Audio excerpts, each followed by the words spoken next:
Ya.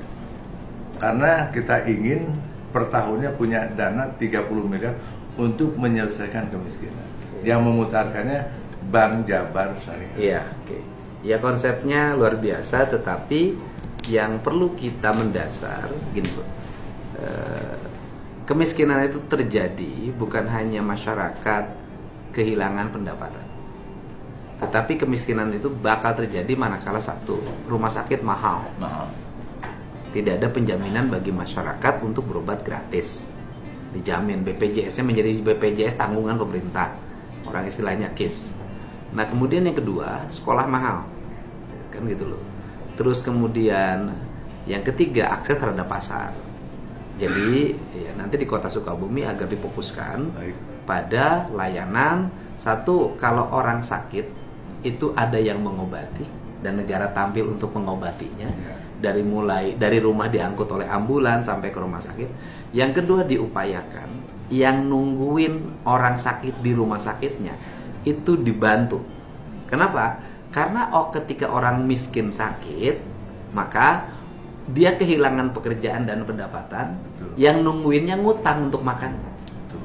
Betul sekali. Nah, kemudian yang berikutnya adalah setelah selesai dia sakit, kemudian dia ke rumahnya, harus ada penjaminan dulu sampai dia mendapat lagi penghidupan. Betul. Dia harus ada subsidi untuk mendapatkan makan. Itu tadi bisa dengan dana hibah seperti ini.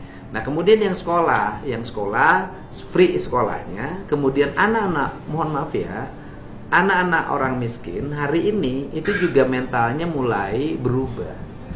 Orang nggak punya kredit motor, orang nggak punya setiap hari gayanya tinggi. Nah, ini harus dirubah di sekolahnya.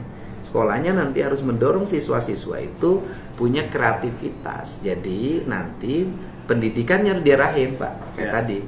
Anak orang miskin sekolah di SMP. Bapak kan punya perusahaan atau banyak usaha. Paksa mereka pulang sekolah bantu bekerja. Betul. Mau dapat 10.000, dapat 20.000 nggak apa-apa. Tujuan bekerja itu adalah membangun, mendidik karakter diri. Kenapa? Karena anak orang miskin sekarang di rumahnya pakai LPG. Anak orang miskin sekarang main HP. Anak orang miskin sekarang main motor. Anak orang miskin sekarang menghabiskan kuota, menghabiskan BBM. Nah, sikap mental ini harus segera dirubah. Karena semiskin-miskinnya anak sekarang pasti makan telur. Ya. Kalau zaman kita dulu makan telur itu dianggap orang kaya. Iya. Nah, ini ada mentality yang harus segera dirubah, khususnya masyarakat Sunda ya. Jadi hari ini yang sok balapan motor, anu parasia di jalan itu rata-rata anak jelema teu boga. Karena anak-anak kelas menengah hari ini pendidikannya udah mulai ketat orang tuanya. Nah, itu. Ini yang ke depan. Jadi layanan itu layanan dasar pemerintah termasuk pasar. Nah, konsep pasar bagaimana? Jangan lagi pasar itu masyarakat itu cicilan toko atau warung atau kios dengan biaya yang sangat mahal. Bapak bagaimana?